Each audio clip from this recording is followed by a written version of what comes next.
Hi friends, welcome back to my channel. బాగున్నారా friends? బాగున్నామండి. మీరు బాగున్నారా? బాగున్నానండి, చాలా బాగున్నాను అనమాట. ఇంకా ఏమంటే నేను ఒక క్వశ్చన్ అడుగుతా, మీరు ఆన్సర్ చేయండి. అడగండి అడగండి, చెప్పకుండా ఉంటామా? మీరు అడిగాక అంటారా? అవునండి. ఏంటంటే మీరు పాలు ఎంతసేపు మరగనిస్తారు? ఎందుకంటే అదే పొయ్యి దగ్గరే ఉండేసేసి ఆపేసి వెళ్ళిపోయేవాడు కొంతమంది ఉన్నారు. ఒక అరగంట సేపు మరగనిస్తారు కొంతమంది, ఎందుకంటే మీగడ కట్టాలి. కొంతమంది సిమ్లో పెట్టేసి ఒక గంట సేపు మరగనిస్తారు.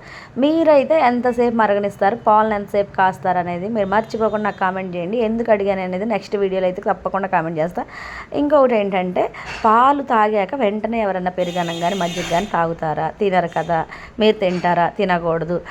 మీ అల్లరి పిల్ల ఒక్కోసారి అడిగిద్దండి, తినకూడదని చెబుతాను అనమాట. కానీ పాలు తాగిన వెంటనే పెరుగన్నం కానీ మజ్జిగ కానీ తాగకూడదు అనమాట. ఆ విషయం మీకు తెలుసా తెలీదా? కామెంట్ చేసేసేయండి.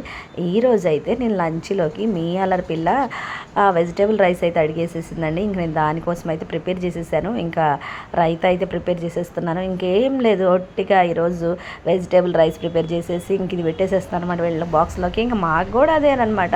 ఎంత బాగుందో తెలుసా? మీరేం ప్రిపేర్ చేసేసుకున్నారు ఈరోజు? కామెంట్ చేసేసేయండి. అబ్బా చూడండి, ఎమ్మిగా ఎంత బాగుంది కదా వెజిటేబుల్ రైస్. దీంట్లో నేను మిల్ మేకరు, క్యారెట్, బంగాళదుంప, ఎండుమిర్చి, పచ్చిమిర్చి, ఉల్లిపాయ, ఇక ఏం వేసాను, ఇంకా అవేంటండి సీడ్స్, ఆ పేరు రావట్లా, గుర్తులేదు, మర్చిపోయాను.